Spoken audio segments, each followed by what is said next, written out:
আসসালামু আলাইকুম বন্ধুরা, আজকে চলে এসেছি তোমাদের সামনে আবার একটু রেসিপি নিয়ে। আজকে রেসিপিটা রান্না করেছে আমার আব্বু।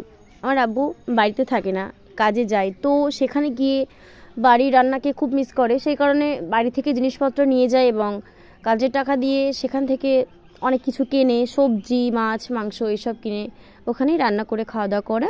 তো আমার আব্বু রান্না করেছিল সেদিন বাঁধাকপি দিয়ে চিকেন।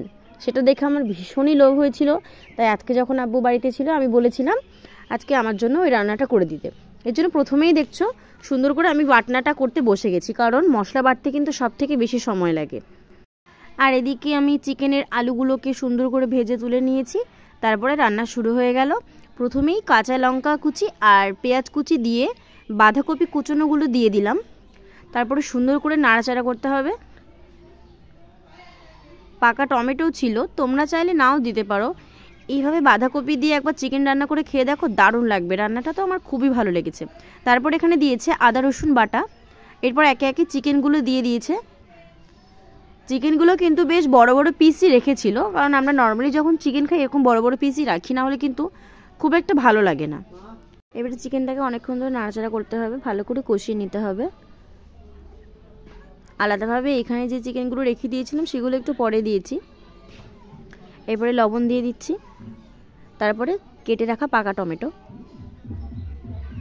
টমেটোগুলো দেওয়ার পরে সুন্দর করে নাড়াচাড়া করতে হবে।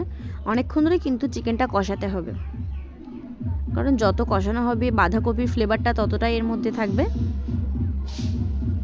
এরপর এখানে ছিল বাটা মশলা, শুকনো লঙ্কা, জিরে ও ধনে। এগুলোকে শুকনো কড়াইতে ভেজে তারপরে শিলে বেটে রেখেছিল মা, এগুলো দিয়ে দিল এখানে। আজকে রান্নাটা কিন্তু খুবই সুন্দর হয়েছে। দেখো আমার আব্বু এখানে বসে রান্না করছে আর আমি ওখানে দাঁড়িয়েছিলাম, আর এদিকে আমার মা ভিডিওটা করছিল। এবার দেখো মশলাটা এইভাবে চিকেনের মধ্যে অনেকক্ষণ ধরে মাখিয়ে নিতে হবে।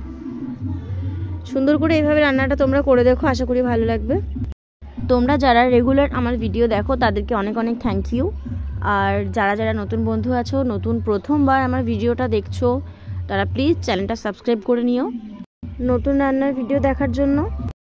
আমার আব্বু না প্রচুর কথা বলে, ভীষণ কথা বলতে পারে। অনেকক্ষণ ধরে কথা বলতে বলতে রান্নাটা করেছে, তো এই জন্য টাইমটাও খুব বেশি লেগেছে।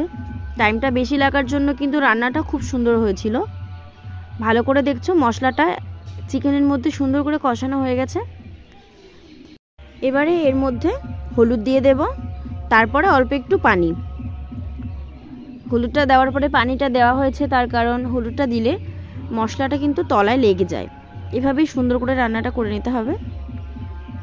পানি দেওয়ার পরেও কিন্তু এখানে পুরোপুরি ঝোলটা দেয়নি। পানিটা দেওয়ার পরে অনেকক্ষণ ধরে কিন্তু আরও ফোটানো হয়েছে, প্রায় 15 মিনিট ধরে অল্প একটু পানি দিয়ে ফোটানো হয়েছে। এরপরেই পুরোপুরি ঝোলটা দিয়েছিল। ঝোলটাও কিন্তু খুব বেশি হয়নি, একটু অল্পই দিয়েছিল, যাতে মশলাটা চিকেনের গায়ে খুব বেশি লেগে থাকে, আর এর জন্য খেতেও ভালো লাগবে। রান্নাটা কিন্তু এখানে কমপ্লিট হয়ে গেছে। নামানোর আগে আর একটা কাজ বাকি থাকে, একটু দারচিনি, এলাচ, লবঙ্গ এই সব কিছু শিলে বেটে নিতে হবে। আমরা প্রত্যেকটা চিকেন রান্নাতে, প্রত্যেকটা ডিম বা মাছ রান্নাতে কিন্তু এই দারচিনি, লবঙ্গ, এলাচের এই বাটা মশলাটা ইউজ করি। তোমরা যারা প্রথমবার এটা শুনছো তারা একবার ট্রাই করে দেখবে, আশা করি ভালো লাগবে। তো আজকের ভিডিওটা এই পর্যন্তই। রান্নাটা ভালো লাগলে অবশ্যই একটি লাইক করো। চ্যানেল নতুন বন্ধু হয়ে থাকলে সাবস্ক্রাইব করে পাশে থেকো। খুদা হাফিজ।